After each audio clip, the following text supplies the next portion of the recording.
Muy buenos días, iglesia, ¿cómo están? Qué gusto saludarlos en este domingo 28 de marzo. Hoy estamos concluyendo un mes más dentro de la gracia de Dios en estos tiempos tan diferentes, desde luego difíciles, pero como decía un amigo esta mañana que yo platicaba con él, este año es una nueva oportunidad.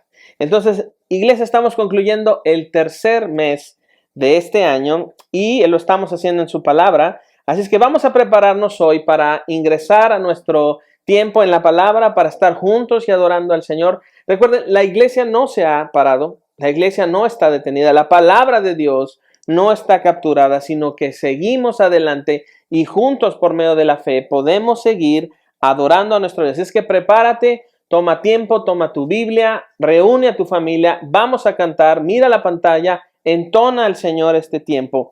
Y por favor, hagámoslo de manera consciente. No dejes tu teléfono o tu pantalla o donde tú te conectes con nosotros ahí nada más mientras vas escuchando. Concéntrate en la palabra y concéntrate en adorar a Dios. Recuerda que nuestro Señor es digno de nuestra adoración. Así es que preparémonos y cantemos a nuestro Dios.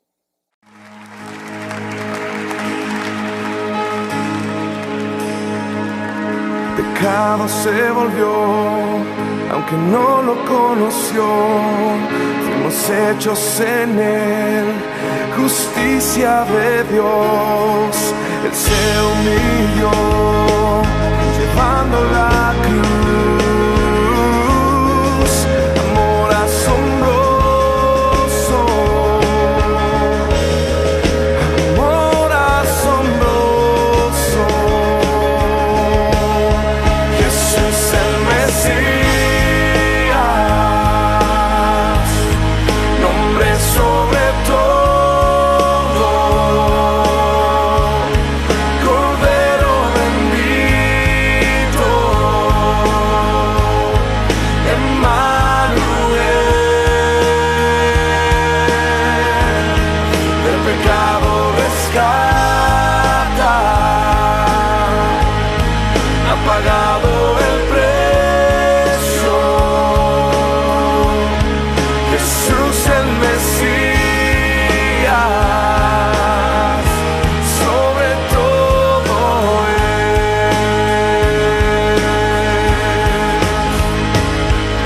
su cuerpo el pan, su sangre el vino, quebrantado fue por amor. La tierra tembló y el velo se rasgó. Amor asombroso, amor asombroso. Jesús el Mesías, nombre sobre todo, Cordero bendito, Emmanuel, el pecado rescata, ha pagado el precio. Jesús el Mesías, sobre todo es. Mi esperanza está en ti, mi esperanza está en ti. Toda gloria a ti, Dios. Tú eres la luz, mi esperanza está en ti, mi esperanza está en ti. Toda gloria a ti, Dios. Tú eres la luz, Jesús el Mesías. Sobre todo, Cordero bendito,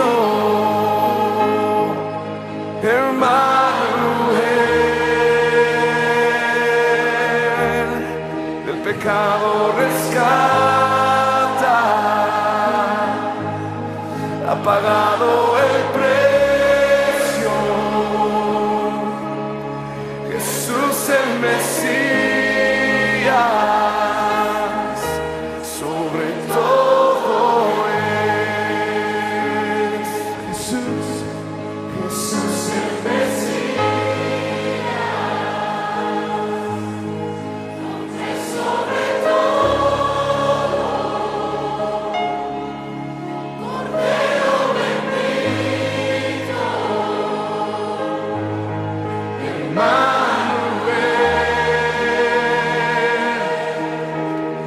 El pecado rescata, ha pagado el precio. Jesús el Mesías, sobre todo es Jesús el Mesías.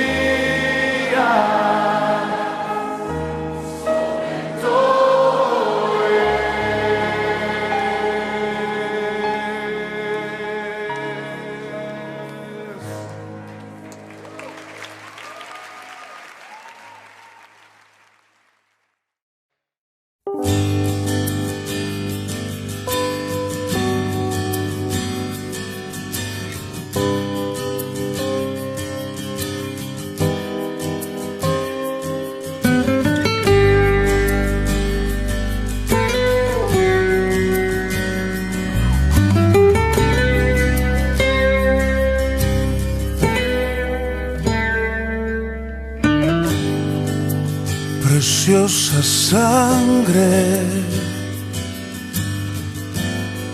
que mi vida cambió, mis pecados, mis culpas lavó, ha quedado atrás el pasado sin Dios. Fue en esa cruz donde la historia cambió, donde mi vida tomó otro sentido, donde yo encontré la razón de vivir.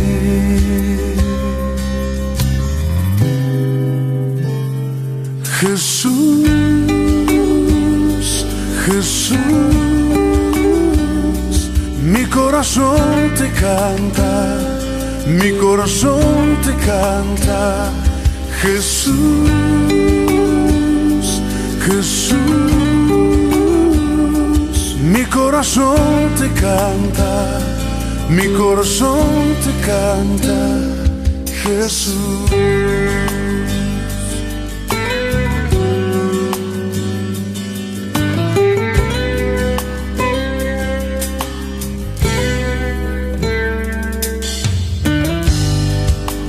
Preciosa sangre que mi vida cambió, mis pecados, mis culpas lavó, ha quedado atrás el pasado sin Dios.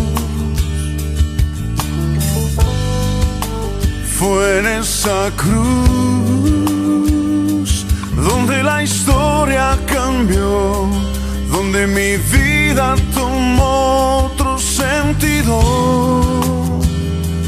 donde yo encontré la razón de vivir.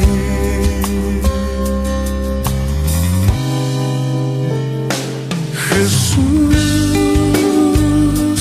Jesús, mi corazón te canta. Mi corazón te canta, Jesús, Jesús. Mi corazón te canta, mi corazón te canta, Jesús, Jesús. Mi corazón te canta, mi corazón te canta, Jesús.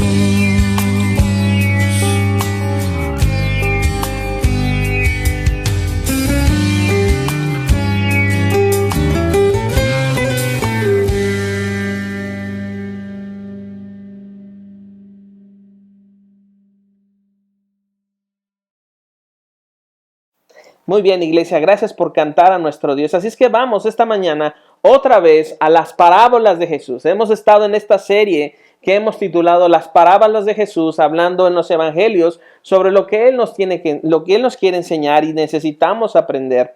Pero la semana pasada hablamos sobre 4 categorías de cómo administrar el dinero en razón de hablar de una iglesia que da, una iglesia que se concentra en reunir no una cantidad, sino reunir lo que Dios nos da para poderlo dar y ser nosotros con un corazón que da. Y hablamos de una categoría que fue cómo sentimos acerca del dinero, qué es lo que debemos sentir bíblicamente acerca del dinero. También hablamos sobre cómo ganamos el dinero, la manera en que la Biblia nos conduce y el Señor nos manda en su palabra a ganar el dinero. Y también cómo gastamos el dinero, la manera en la que Dios nos envía, no a acumular, sino a desarrollar y gastar. Y también una de las más importantes y donde concentramos la mayoría de lo que hablamos la semana pasada es cómo damos el dinero. Característico del cristiano es dar, porque habiendo recibido de Dios, nosotros también podemos dar. Porque dijimos también que la intención clara de Dios es que Él quiere que su pueblo sea un pueblo que da, un pueblo con un corazón generoso, un pueblo con una actitud de dar. Así es que, iglesia, hoy quiero que me acompañes otra vez y que vayamos al Evangelio de Lucas en el capítulo 15, versos del 1 al 7. Lucas capítulo 15, versos del 1 al 7, para conocer y recordar una de las parábolas que amamos y apreciamos. Y el título de esta predicación es La parábola del buen pastor.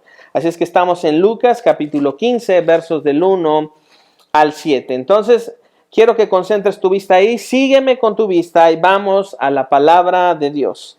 El verso 1 dice, se acercaban a Jesús todos los publicanos y pecadores para oírle, y los fariseos y los escribas murmuraban, este a los pecadores recibe y con ellos come. El verso 3 nos dice, entonces él, es decir Jesús, le refirió esta parábola diciendo, ¿qué hombre de vosotros teniendo 100 ovejas, si pierde una de ellas, no deja las 99 en el desierto y va tras la que se perdió hasta encontrarla? Y cuando la encuentra, la pone sobre sus hombros, gozoso, y al llegar a casa reúne a sus amigos y vecinos diciéndole, gozaos conmigo porque he encontrado mi oveja que se había perdido.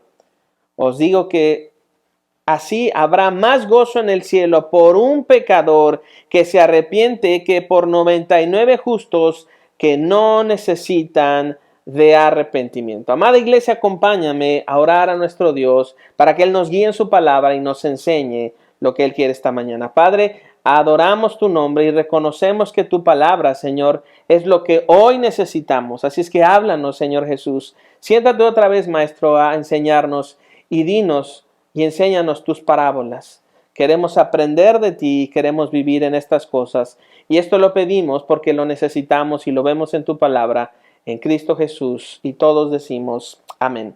Muy bien, familia. Entonces quiero comenzar esta mañana esta predicación hablando sobre la misión de Iglesia Central. En Iglesia Central decimos que nuestra misión es que existimos para enseñarle a cada persona quién es Cristo, para que sean así sus discípulos. Esto es algo importante, esto es lo que nos da forma y nos da sentido. Es la visión que Dios nos ha dado para Iglesia Central. Existimos para enseñarle a cada persona quién es Cristo, para que así sean discípulos de Él. Esto es algo importante porque todo lo que tiene que ver con Iglesia Central tiene que ser, somos centrales en la Escritura, centrales en Cristo, centrales en discipular. Y eso le da compostura, le da una dinámica a nuestra visión. Entonces, Iglesia Central existe para que Cristo sea conocido y atesorado. La razón por la que existimos tiene que ver con que Cristo sea glorificado, atesorado y conocido. Existimos para que quienes no conocen a Cristo y quienes se han alejado de Cristo vengan a Cristo. Esto es fundamental porque nos marca dos dimensiones de lo que hacemos en Iglesia Central. Queremos hablarle a los que no conocen de Cristo, queremos que vengan al Evangelio, pero también reconocemos que hay otros que se han alejado de Cristo, habiéndole conocido, se han alejado de Él, y queremos decir, las puertas de Iglesia Central están abiertas para que vengas a Cristo otra vez y le conozcas y puedas estar con Él, de tal manera que todo tu gozo y que puedas atesorarlo y glorificarlo por lo que Él es. Y mira esto, nuestra existencia obedece a la gran existencia de Cristo y a la gran necesidad que hombres y mujeres tienen de conocer el Evangelio de Cristo. Existimos por la gran existencia de Cristo. Y esto le da forma a la iglesia. La iglesia no es algo aparte de Cristo, sino que está todo en Cristo. Toda la iglesia está en Cristo. La existencia de la iglesia obedece a la gran existencia de Cristo. Y por lo tanto, nuestra labor aquí en la tierra es dar testimonio de Jesús. Y lo cierto es que un día el tiempo de dar testimonio en esta tierra terminará. Pero mientras nosotros como iglesia estemos en esta tierra, nuestra labor es hablar de la existencia de Jesucristo, hablando del Evangelio, haciendo discípulos, bautizándolos en el nombre del Padre, del Hijo y del Espíritu Santo. Así que quiero que vayas conmigo al verso 1 y 2 del Evangelio de Lucas en el capítulo 15 y mira cómo dice esto. Se acercaban a Jesús todos los publicanos y pecadores para oírle. Y los fariseos y los escribas murmuraban diciendo: Este a los pecadores recibe y con ellos come. Entonces aquí nos estamos enfocando en dos grupos que están ahí, quienes se acercaban a Jesús y quienes murmuraban contra Cristo. Y esto es muy evidente porque estamos en un momento en el que Jesús, en su ministerio ya público, él testificando del Evangelio, había gente que se acercaba a él. Es decir, los primeros que Lucas menciona son los publicanos. Y estos son recaudadores de impuestos, aquellos que trabajaban para Roma en un acuerdo. Ellos ofrecían recolectar los impuestos de Roma y lo hacían de tal manera que a intercambio de eso cobraban una pequeña comisión. Entonces ellos iban y pagaban el impuesto de ciertas personas y entonces ellos después iban y cobraban ese impuesto y entonces quedaban con una comisión. Roma nunca perdía. Pero además ellos estaban protegidos por 1 o 2 soldados romanos. En este caso, Mateo era lo que él hacía antes de estar con Cristo. Y Zaqueo es uno de aquellos que también recaudaba impuestos. Entonces, imagina cuánto odio recibían de la gente. La comunidad literalmente para ellos era algo que eran personas odiadas. No les soportaban, eran menospreciadas por su trabajo. Lo que llegaba a la mente de las personas, ellos son los que nos quitan el dinero y se lo dan a Roma. No eran personas gratas. Lucas menciona también la palabra pecadores. Esto lo menciona para indicar con quién Jesús convivía. Y quiero hacer un énfasis en la primera frase del verso 1. Se acercaban a Él. Esto me llama mucho la atención. Se acercaban a Él. Y entonces cuando se acercan a Él, la pregunta es, ¿por qué se acercan a Jesús?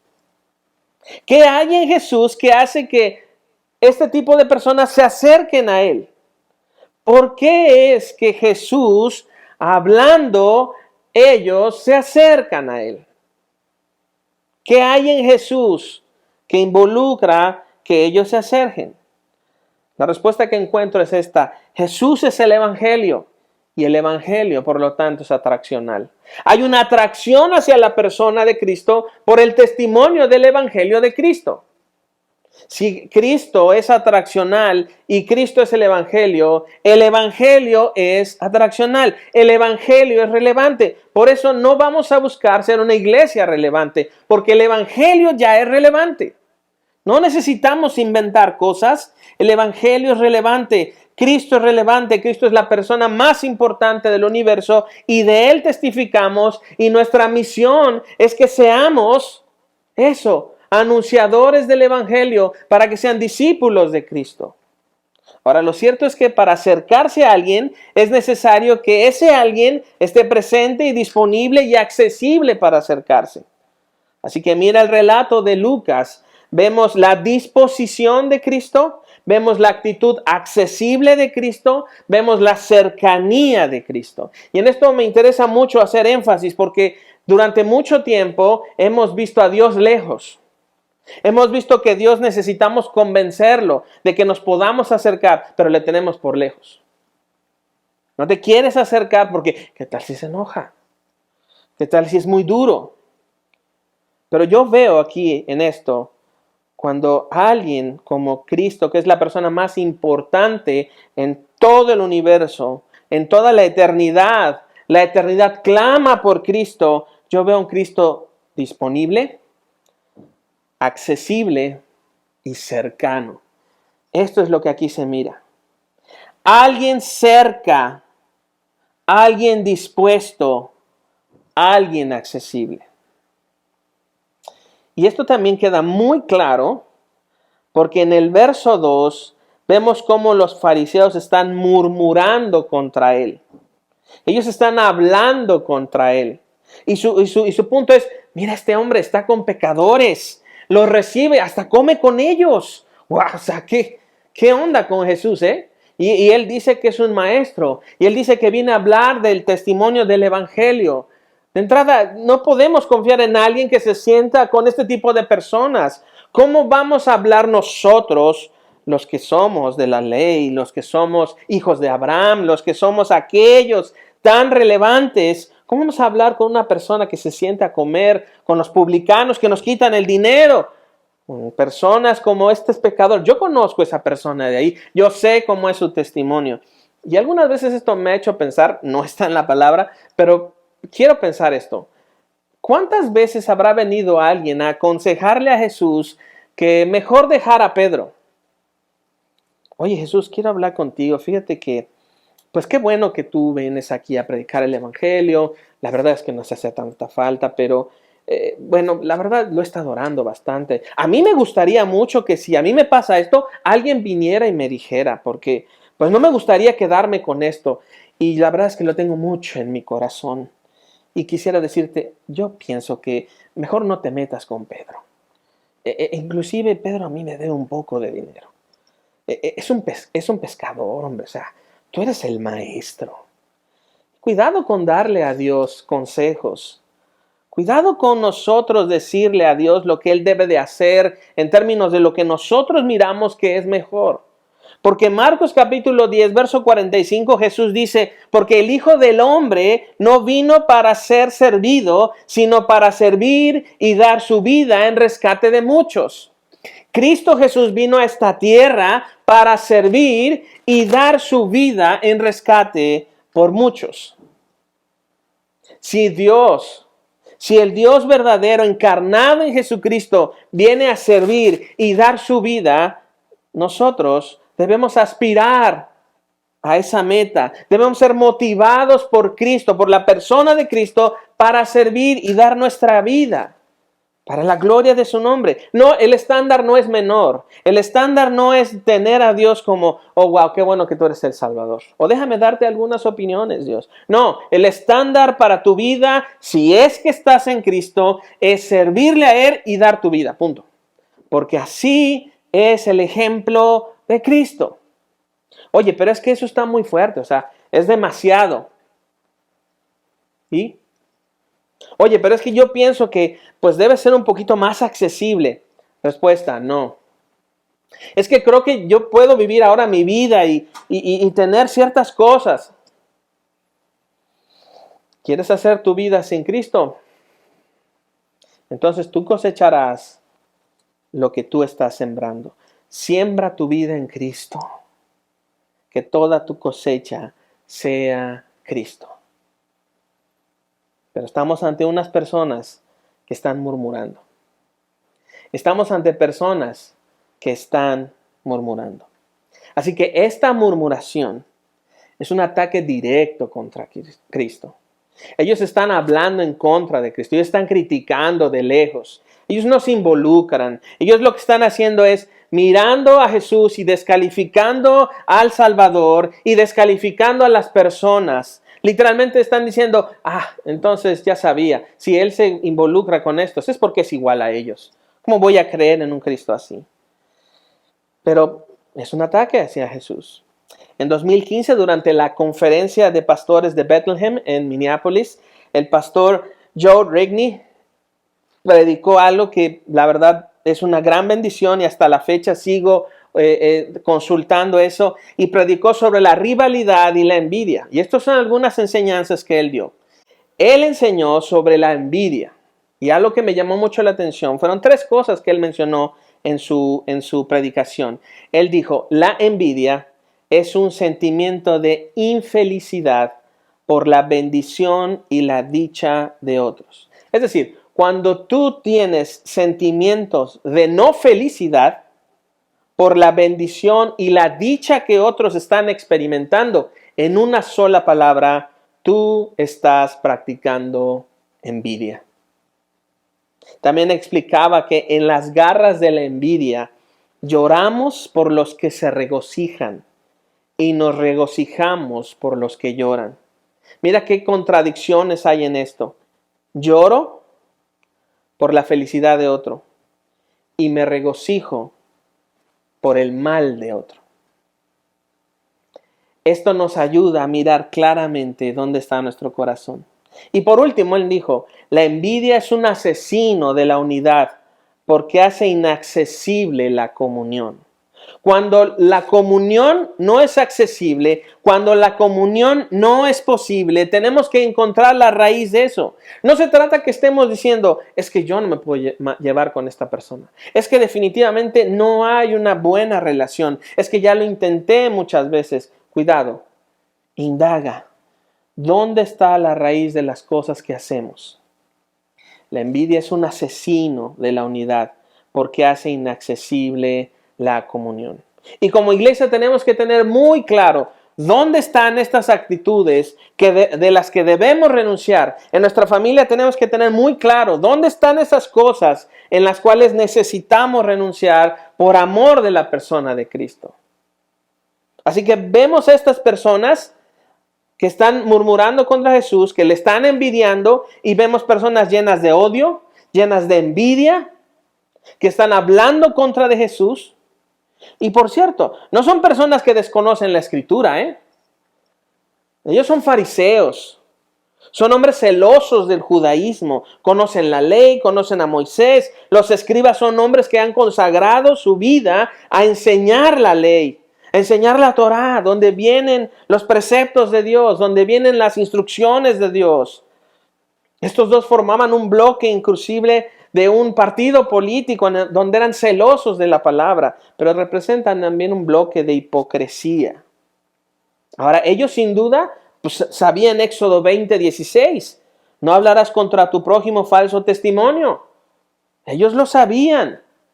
También ellos sabían Levítico 19:16, no andarás chismeando entre tu pueblo, no atentarás contra la vida de tu prójimo, yo Jehová. Así Él lo sella. Dios sella su palabra con Él mismo y pide y da instrucciones para huir del pecado. Él siempre nos dice el cómo sí. Él siempre nos dice el cómo debemos enfrentar lo que está delante de nosotros. Así que estos hombres no tienen ninguna posibilidad de decir, bueno, yo no lo sabía. Es que, bueno, no me di cuenta. Pero lo peor es que no reconocen quién es Cristo. Ellos no reconocen que Cristo es el Mesías. Lo único que ven y que tienen es envidia, descrédito, rivalidad y odio. Así que necesitamos ver que la amargura brota de un corazón al ver el bien que otros reciben. ¿Quieres saber si tu corazón tiene amargura? Sencillo. Mira si en tu corazón brota malos deseos cuando otros reciben bien. La amargura se ve en el corazón cuando otros al recibir el favor, la ayuda, la bendición, nosotros empezamos a literalmente como a masticar clavos, molestos por el bien de otro. Así que déjame preguntar, ¿has estado ahí? ¿Has estado en ese lugar donde tu corazón está insatisfecho y sin gozo por el bien de otros? Mira la condición del corazón de estos hombres. Ellos dicen en el verso 2, o sea, ni siquiera dicen Jesús, sino el menosprecio, a los pecadores recibe y con ellos come. Comer para el tiempo bíblico y actualmente también es comer con alguien, es tener un tiempo de intimidad, un tiempo de convivencia, un tiempo de ofrecer unos a otros, un tiempo de cercanía, un tiempo de estar cobijado uno por el otro. Y mira cómo ellos dicen, hasta come con ellos, se rebaja a comer con ellos. Pero mira la respuesta del verso 7, adelántate tantito ahí. Mira el verso 7, habla sobre que hay gozo por el arrepentimiento de un pecador. Entonces mira lo contrastante entre el verso 2 y el verso 7. Odio, amargura y envidia en el corazón humano por el bien que Dios hace en favor del pecador. En contraste, la felicidad de Dios por el arrepentimiento de un pecador. Esto está bárbaro. Por un lado, estos hombres odiando y envidiando a Cristo y descalificando y además menospreciando a toda la gente que está con Jesús, escuchándole, en lugar de que ellos escucharan a Cristo. Y por el otro lado, Jesús habla sobre la felicidad de Dios cuando un pecador es buscado por Dios y ese pecador se arrepiente y mira la necesidad del Salvador. ¿Qué produce tu arrepentimiento y mi arrepentimiento en el corazón de Dios? Respuesta, verso 7, felicidad. La felicidad de Dios tan contrastante con el odio y el menosprecio de un corazón alejado de Dios o que conociéndole menosprecia. Estos hombres descalifican el bien de Dios en Cristo porque se sale de su control. No son capaces de ver el bien de Dios. Oye, es que esto se ve muy mal. Esto no está bien que Él coma con él. Es más, no está bien que lo reciba. No está bien que ellos se acerquen. No está bien, no está bien, no está bien. Estas personas quieren tener bajo control el bien que Dios da en Cristo. O sea, ¿cómo? ¿Por qué molestarte por el bien de otro? Así que, amigos, amada iglesia, estamos frente a unos controladores. Así que toma nota de esto. Estamos hablando de esas personas. Y necesitamos la descripción bíblica. Ellos quieren ser admirados por los resultados de su control. Al señalar el desorden de Dios, Él come con pecadores. Fíjate cómo nos ponemos nosotros a calificar que las cosas que Jesús hace inclusive están mal. Cuando tú quieres ser admirado por los resultados de tu control, lo que estás diciendo es, yo tengo la razón y merezco la admiración de otros por el control que ejerzo. Estos son las grandes mentes, aquellos pensadores, aquellos que están pensando en cada detalle para no fallar, quieren planificarlo todo y quieren planificar la vida de otros. Y el costo que otros pagan si se equivocan es menosprecio y acusación. Cuando tú eres una persona controladora, lo que estás buscando es que tu vida esté planificada, la vida de otros esté planificado y el costo que otros pagan por no seguir lo que tú has planificado es menosprecio y acusación. Así que con estas dos cosas que estoy mencionando, estamos hablando de cuáles serían las características de una persona controladora. La primera ya la dijimos, cuando buscas ser admirado por los resultados de tu control. La segunda, el costo que otros pagan porque se equivocan, porque no hacen lo que tú ya has planeado. Y entonces menospreciamos y acusamos. Características de un controlador. Tercer característica, estos hombres buscaban ser valorados por el esfuerzo de lo que piensan y hacen. Aunque dan definitivamente su planificación da resultados, sus ideas dan resultados, termina por ser agotador y agobiante, porque están obligando a otros a vivir en una continua tensión y entonces paralizan la vida de otros por la condenación. Si tú estás viviendo en una continua tensión porque las cosas no son como tú quieres, lo que estás haciendo es que estás paralizando a las personas que están cerca de ti y lo haces a través de condenación. Estas personas, número 4, estas personas no buscan el estándar de Dios. No buscan el estándar de Dios, sino su propio estándar. Y se hacen a sí mismo Dios. Buscan que otros sean a su imagen y semejanza. Cuando tú no estás buscando el estándar de Dios, vas a buscar tu propio estándar. Cuando tu vida no está en razón del estándar de Dios, entonces tú buscas tu propio estándar. Y así es estos hombres. Ellos están hablando en contra de Cristo, hablando de su favor en contra y testificando diciendo, mira, ¿por qué no es como nosotros? Que nosotros no comemos con pecadores, nosotros no le hablamos a los publicanos, nosotros no nos metemos ahí. No, entonces Jesús está mal. Cuando tú buscas que el estándar de tu vida sea tanto para ti como para otros, lo que estás demandando es sean a mi imagen y semejanza. Otra característica de un controlador.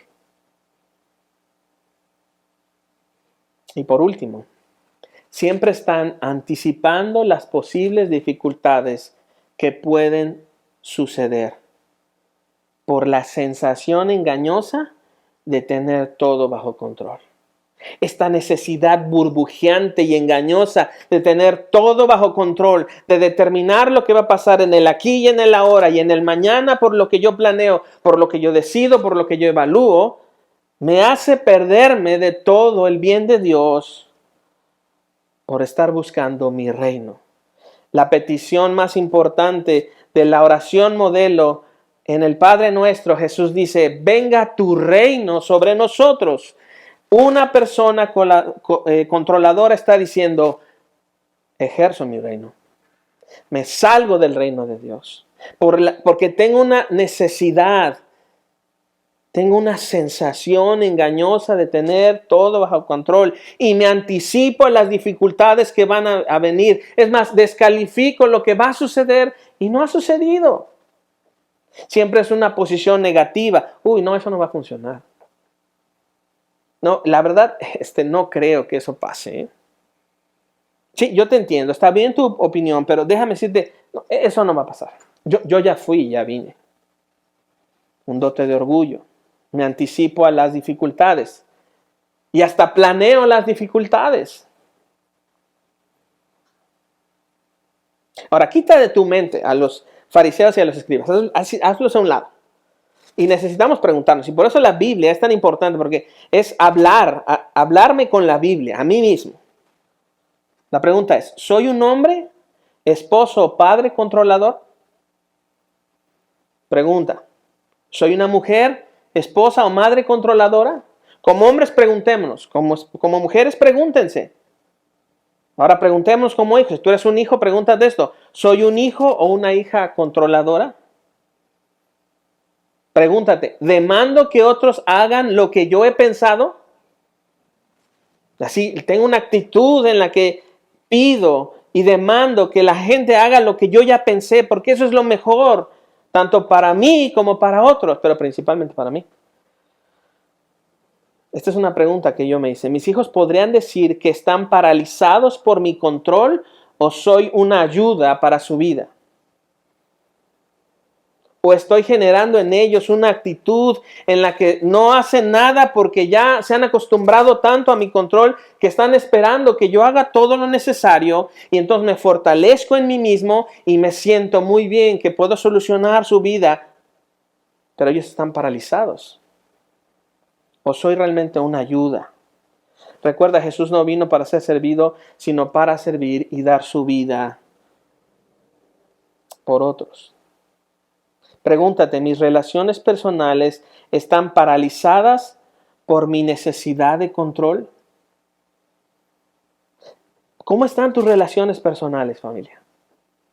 ¿Cómo están tus relaciones con otros? ¿Están paralizadas por ti? ¿Últimamente has tenido más y nuevas amistades? ¿Las amistades que tienes las has acrecentado, las has alimentado? ¿Qué ofreces a tus relaciones personales?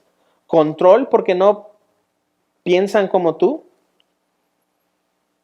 ¿O solamente ellos reciben de ti estas actitudes paralizantes en las que no se puede crecer, en las que no hay un porvenir, no hay una esperanza? Y por último, pregúntate, ¿estoy apreciando el bien que Dios me da y que le da a otros? La naturaleza de Dios es dar. La naturaleza de la persona de Dios es dar.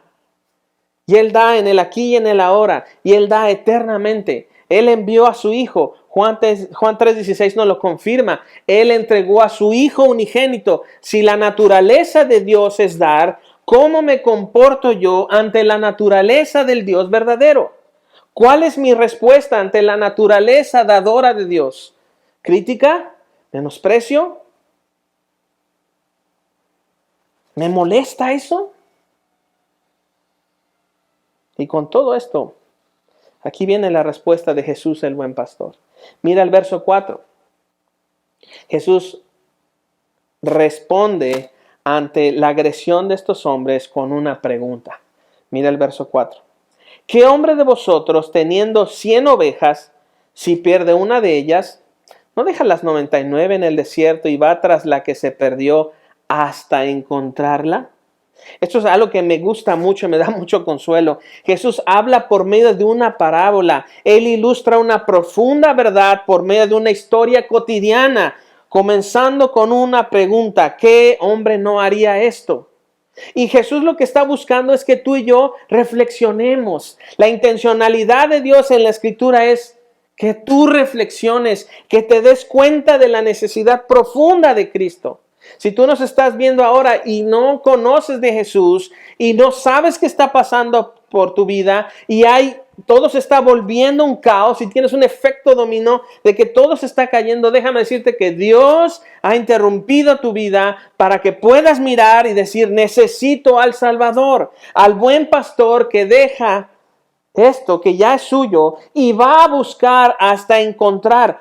Mira la intencionalidad del verso 4. Va tras la que se perdió hasta encontrarla. Él no se detiene.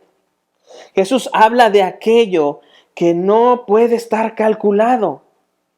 ¿Por qué? Porque nadie quiere perder nada. Y no quiere decir que el hecho de que hable Jesús de lo que no está calculado, Él no lo controle. Por el contrario.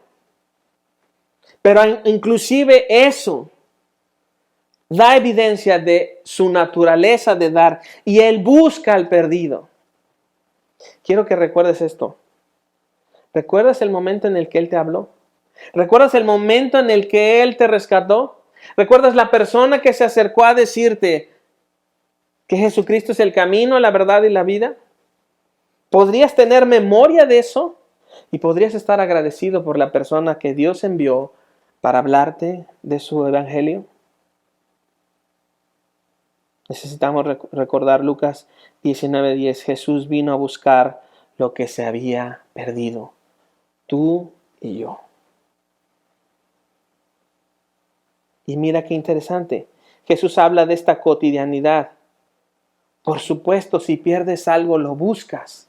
Por supuesto que si pierdes algo que es tuyo, que te ha sido dado por gracia, lo buscas y lo encuentras. Jesús dijo: yo he venido a que tengan vida y que la tengan en abundancia. Así que, amada iglesia, el compromiso y actitud de Jesús, el buen pastor, es buscar a los que voluntariamente o involuntariamente nos hemos perdido. La voluntad de Jesús es buscar a los que se han perdido, a los que se han extraviado. Y por eso la misión de Iglesia Central, hablar del evangelio a otros. Sí, somos una iglesia reformada. Sí, somos una iglesia que habla con un sentido profundo hacia la reforma. Y también nuestro gran énfasis es ver la misericordia del buen pastor para que tú vengas a Cristo, porque déjame decirte que Él busca pecadores. Él no escatima esfuerzos. Él va por quien se perdió hasta encontrarlo. Esta actitud de Jesús debe impulsarnos como iglesia para hablarle a otros de la oferta del amor de Dios en Cristo Jesús. Si el Salvador ha buscado, si el Salvador se esfuerza, si nuestro gran pastor, el gran pastor de las ovejas, busca a los que se han perdido, amada Iglesia Central, esto nos tiene que impulsar a salir y a hablar y testificar de Cristo. Un corazón amargado es aquel que no predica de Cristo. ¿Quieres ver cómo está la amargura, la temperatura de tu corazón en cuanto a la amargura? Pregúntate a quién has hablado de Cristo. Pregúntate si te has sentado a hablar con otros del Evangelio. Porque hablar a otros del Evangelio destruye tu amargura y destruye el control. Necesitamos acabar con la amargura y el control. ¿Cómo se hace? Predica a Cristo, háblale a otros de Cristo, vive el Evangelio, permanece en la Escritura, háblales a otros de Jesús. ¿Cuántas oportunidades tenemos, iglesia, para hablarle a otros de Cristo? ¿Cuántas oportunidades están delante de nosotros para testificar de que Jesucristo es el camino, la verdad y la vida? No estemos de lejos como estos hombres, como estos fariseos y estos escribas, descalificando todo. Eso no debería ser así. La singularidad de una persona religiosa es la descalificación de todo. Pero Jesús insiste en buscar al perdido. Él no se va a detener por unos controladores y orgullosos. Mira el verso 5. Y cuando la encuentra, la pone sobre sus hombros gozoso. Jesús te encuentra, no tú a Él. Esto es un principio fundamental. Tú y yo no buscamos a Dios. Él nos encontró, Él nos tomó en sus hombros, gozoso vino a su casa y nos presentó. Miren, Él se perdió, pero yo lo rescaté. Romanos capítulo 10, verso 12. Romanos capítulo 3, verso 10 al 12. La TLA lo pone clarísimo. La Biblia nos dice, nadie es justo, nadie entiende nada ni quiere buscar a Dios. Todos se han alejado de Él. Todos se han vuelto malos. Nadie, absolutamente nadie, quiere hacer lo bueno. Por lo tanto, cuando vemos al buen pastor en el verso 5, que la encuentra la oveja que se perdió y la pone sobre sus hombros y con gozo regresa para decirle encontré. Esto nos da claramente lo mismo que Pablo nos dice en Romanos capítulo 3, verso 10 al 12. Todos se alejaron de Él. Todos se han vuelto malos, nadie busca a Dios, pero Dios nos busca a nosotros. Aquí el buen pastor que busca a los que se alejan de Él. Así que no me digas, es que siempre he sido muy espiritual. Siempre he buscado una vida espiritual. Ahora quiero arreglar mi vida desde el tema espiritual. Cuidado con eso, porque estás diciendo que no necesitas a Dios. Pero lo que sí estamos viendo es que Jesús busca a los que se perdieron. ¿Qué pasa cuando Jesús encuentra al que se perdió? ¿Qué pasa cuando la búsqueda de tu persona es coronada? Cuando Él te encuentra. Mira lo que pasa. Se llena de alegría y te lleva en sus hombros. Y en el camino no viene reprochándote. Ay, qué bueno que te encontré. Ahí te encargo que por favor no vuelvas a hacer eso porque vaya qué problema me diste, ¿eh? Porque la bondad de Cristo destruye tu control. Destruye tu control. La bondad y la alegría profunda destruye tu enojo. La alegría de Jesús, la profundidad de su gozo, la profundidad de toda su alegría destruye tu enojo. Mira la risa de Jesús en el verso 5. Cuando la encuentra, la pone en sus hombros. Y los fariseos y los escribas así. ¿Qué nos va a platicar a nosotros? Si yo tengo ovejas, si se pierde, pues compro otra. Cuidado. Si no apreciamos la bondad y la alegría de Cristo, estamos motivados por control y por enojo como estos. El gozo de encontrarte nos dice de su gran amor y paciencia. Así que no puedes ser indiferente ante tanto amor. No podemos quedarnos callados ante tanta dulzura, ante tanto amor, ante tal paternidad, ante tal gozo, ante tal alegría, ante tal sentido de búsqueda. La búsqueda de Dios es una búsqueda completa. La búsqueda de Dios es una búsqueda intensa. Él quita todo lo que estorba y te busca y te encuentra y se presenta delante de ti y te dice: yo soy el camino, la verdad y la vida. No puedes permanecer indiferente a eso. No puedes quedarte nada más mirando como, no me importa. La bondad de Cristo en la palabra nos debe ayudar y nos impulsa a arrepentimiento. Nos debe de impulsar a arrepentirnos del control y la comodidad para hablarle a otros del buen pastor. Mira el verso 6 y 7. Y al llegar a casa, reúne a sus amigos y vecinos, diciéndoles: gozaos conmigo, porque he encontrado mi oveja que se había perdido. Os digo que así habrá más gozo en el cielo por un pecador que se arrepiente que por 99 justos que no necesitan arrepentimiento. La alegría de Dios al ver un pecador arrepentido, que esa alegría sea nuestra alegría para anunciar el evangelio del Dios bendito. La alegría de Dios tiene que ser nuestra alegría para anunciar a Jesús.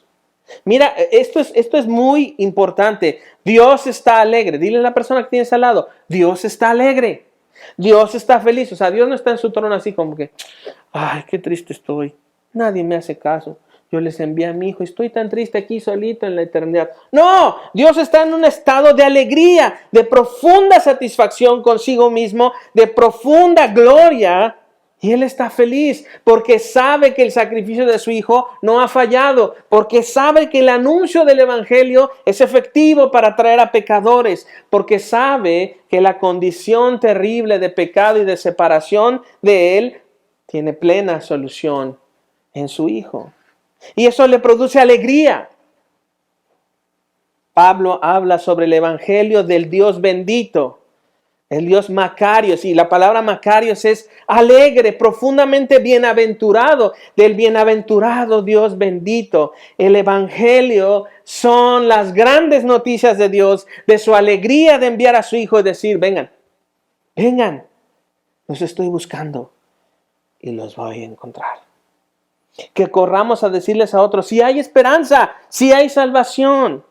Que en Iglesia Central la fe, el amor y la esperanza que descansan en el buen pastor Jesús nos impulsen a salir.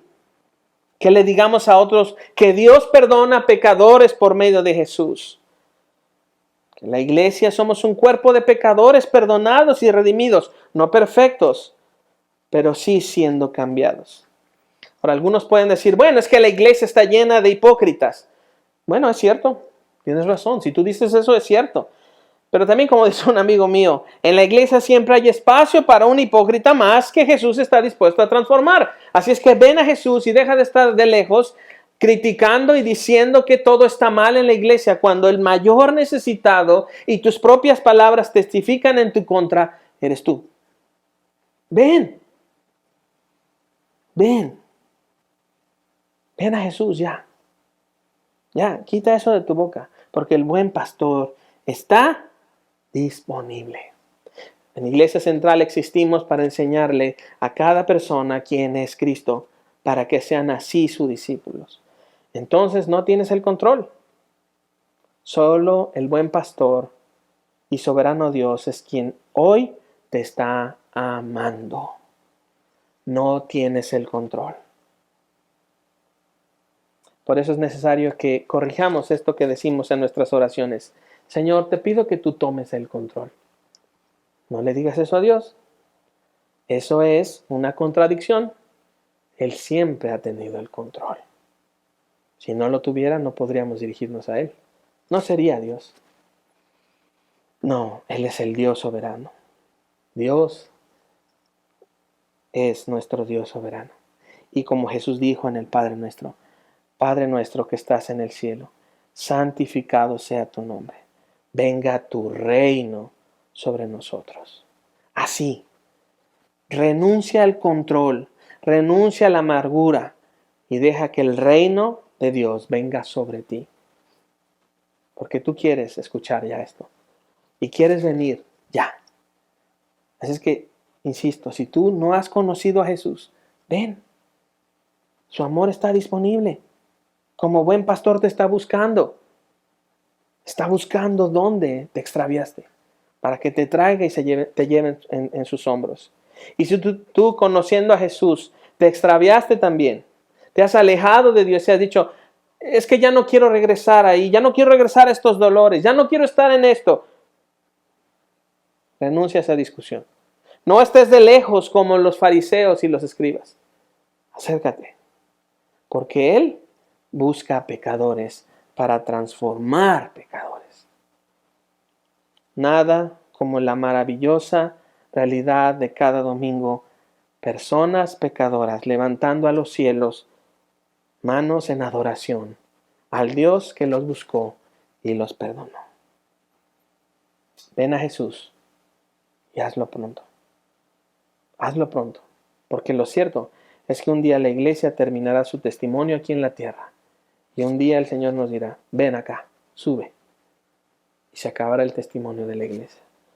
No pienses, bueno, tendré una segunda oportunidad. No pienses eso.